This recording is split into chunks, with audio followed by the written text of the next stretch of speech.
Hi, I'm Cathy, this is my May reading journal, and welcome to Lunabird Book Club.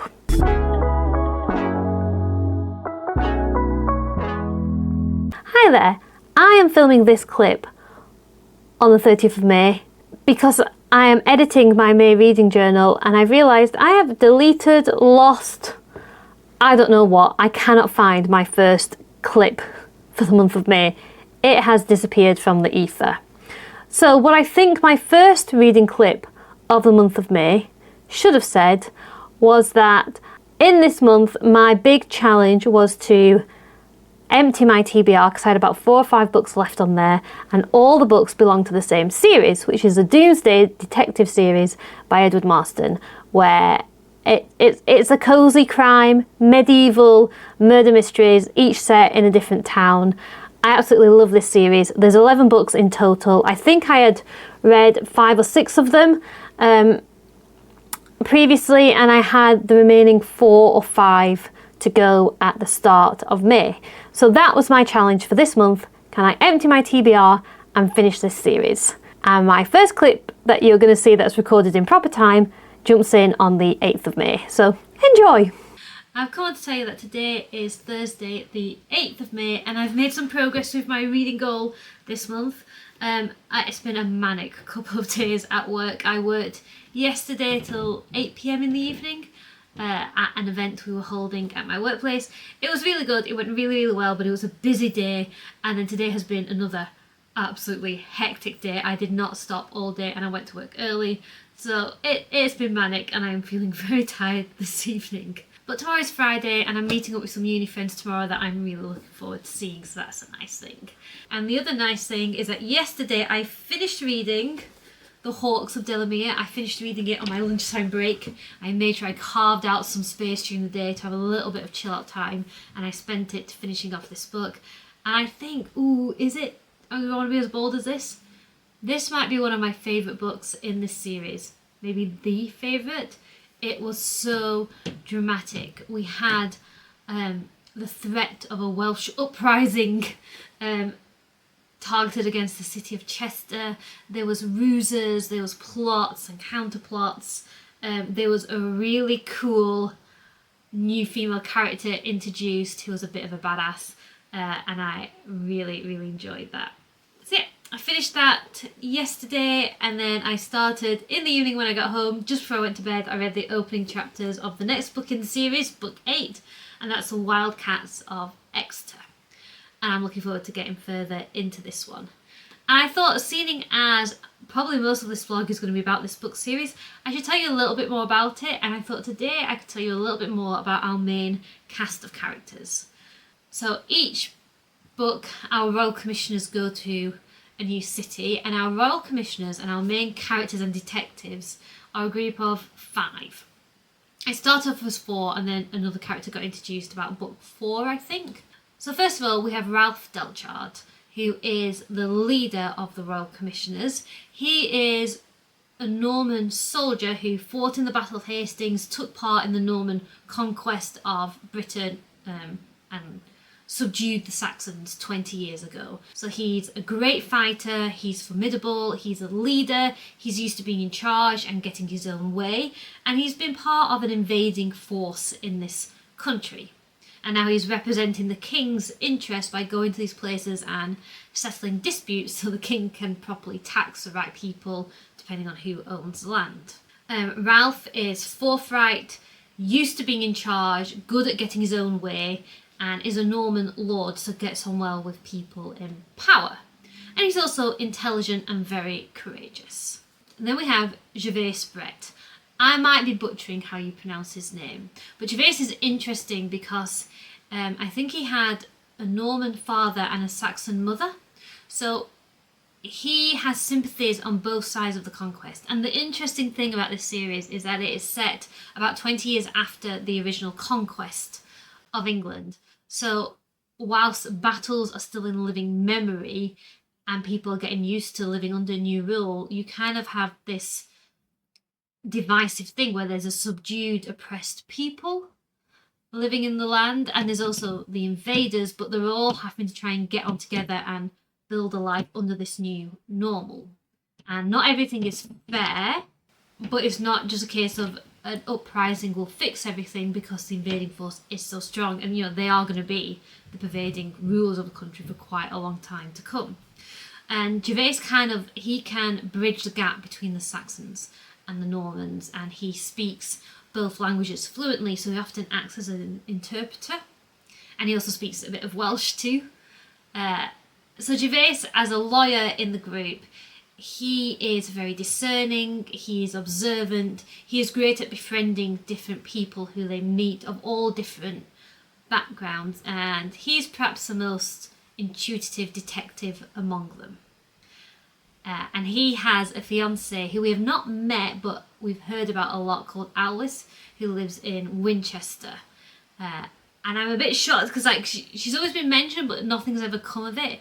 And in this book, Gervais actually started feeling attraction for another woman who he kept saying reminds me of Alice, and nothing happened, but the fact that he was attracted to somebody else and it was like an internal struggle shocked me, because Gervais is very loyal and upright, but I'm not sure what's going to happen with his romance, but I'm not feeling like it's going to lead to good things. And in this book, even in the opening chapters, it's mentioned that he's kind of getting frustrated with their long engagement and is eager for them to be betrothed, but isn't quite sure what life would look like when they're finally married. So who knows? But Gervais is a great character too, and he's the one who perhaps makes most of their discoveries as detectives in this series. Then we have Canon Hubert, who is part of the religious order, part of the monks. He is a portly man, he is self-important, he is pompous, he is intelligent, he is very pious, he expects to be treated with respect and dignity wherever he goes, and his one foible is that he does love his food and drink, even though he's meant to be, like an abstaining monk. And it would be really, really easy not to like him because of his, self-righteousness and because he's pompous and self-important. But he is also very thorough at his job as a royal commissioner. He examines all the documents. He often finds things hidden in the paperwork. And his connections within the church often leads to exciting discoveries. And then the final other member of the royal commissioners who always travels with them is Brother Simon, who is also a monk, and Simon is thin and weedy and terrified of women, terrified of most people, terrified of sin, wanted to be a monk to avoid the world and live in the protection and peace of a nice monastery somewhere, and really didn't want to be going out into the world on adventures, but is dragged out by duty, and he is a very endearing character. He doesn't often end up on the forefront of the discoveries, but he's a good secondary character to have, and is a bit of a peacemaker in the group. Canon Hubert and Ralph often end up in really funny fights and arguments. Ralph deliberately winds Hubert up, and he gives as good as he gets as well. So that's a really fun dynamic. And then the fifth main character is Goldie, who is introduced book 3 or 4. And she's originally one of the characters in one of the mysteries, and she is a brewery mistress. She ran her own brewery, and an ale mistress, that's what they're called. Ale mistress. So she made beer, she made ale, and that was her business. And then Ralph comes along, and her and Ralph, they fall in love, and they got married, and she travels around with Ralph. Both Ralph and Goldie have been married before, so this is their second marriage, and they really, really love one another. And Goldie, in the stories, she often connects with obviously the other women in the cities and towns, and kind of will find out stuff slyly in the background, and helps Ralph process his thoughts. And she's an interesting character too, because she's a mature woman, she's a businesswoman, she is the daughter of a Saxon thane who lost all of his land in the conquests, which is why her lot in life kind of decreased, and she ended up in the working world. She ended up taking on the brewery because that was the work of her first husband. So she has experienced a lot of loss, and she has to come to terms with being the wife of a Norman lord and kind of rising again to the nobility, but under a new regime. So that's a really interesting conflict she has too. And I love how much Goldie and Ralph absolutely love one another and are infatuated with one another. It's just really pleasing to me. I love marriage, and I love romantic marriage, and that's what this is. So those are our characters, and that all of those pieces together and how they interact and how they work together and spark off one another is partly why I enjoy this series so much. So yeah, now I've got to get into the Wild Cats of Exeter, which, to be honest, I think lying down and reading is all I want to do this evening because I'm very, very tired. So yeah, I'll jump back on when I finish this book. Hi, it is Sunday the 11th of May. We are having absolutely gorgeous weather in the UK right now, which is lovely. We spent all of yesterday in the garden, and we're going to spend all of this afternoon in the garden too. But I've just jumped on very quickly to tell you that this morning I finished The Wild Cats of Exeter. I really enjoyed this story. I had a theory about who the murderer was, and I was completely incorrect. I was completely off track, but I gave it a good go and I enjoyed the reveal of the actual murderer. And again, Gervais in here was tempted by another woman. Oh, Luna's here. Hi, Luna. Luna with all Luna. That cat puts up with a lot. But I do have the next book with me, and that is The Foxes of Warwick. And I'm going to be starting that this afternoon. I'm going to get myself a nice ice cold drink, pull out the picnic blanket and read in the garden.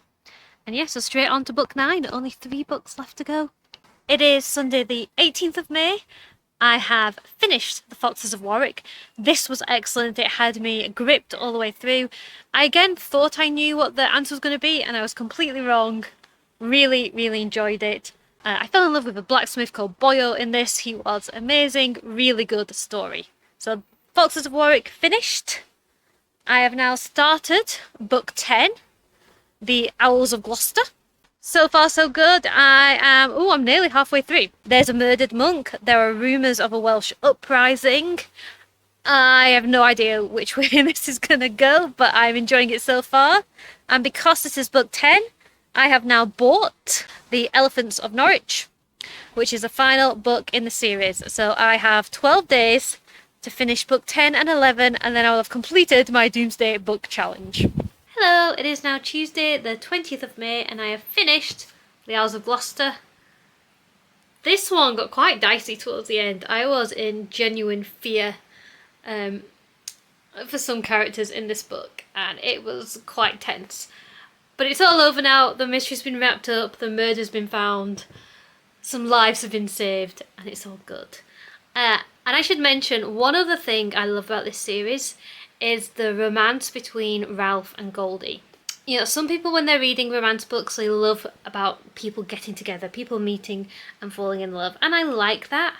But what I love are stories about committed married couples and loving one another and being faithful, and that's exactly what Ralph and Goldie have. And honestly, from the moment they get together, they're just utterly besotted with one another.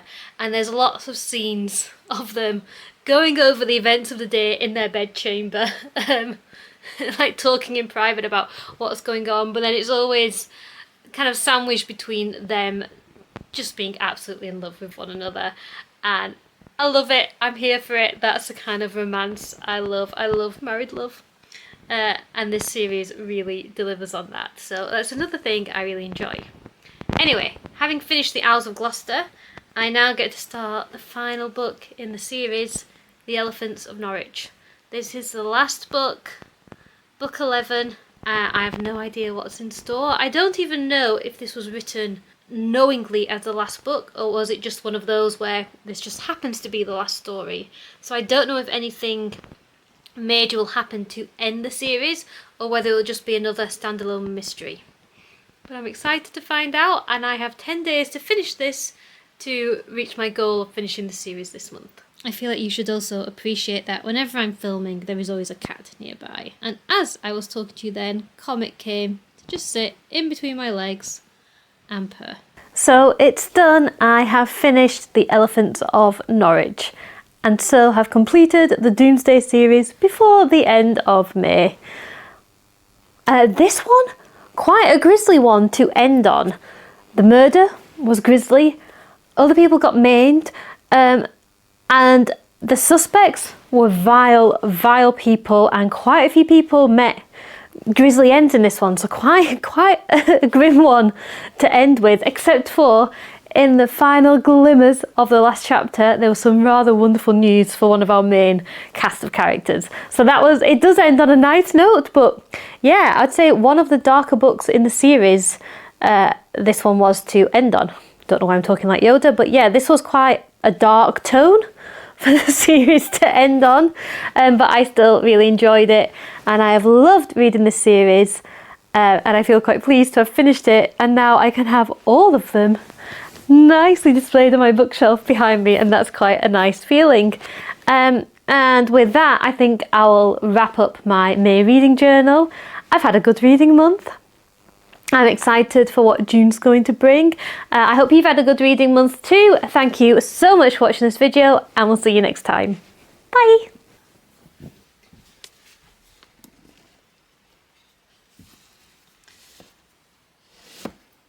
So satisfying.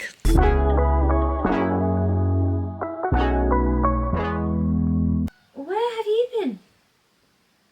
And why are you covered in fluff? You can't go up there, there's a camera. Comment. Hello, yes, you're beautiful.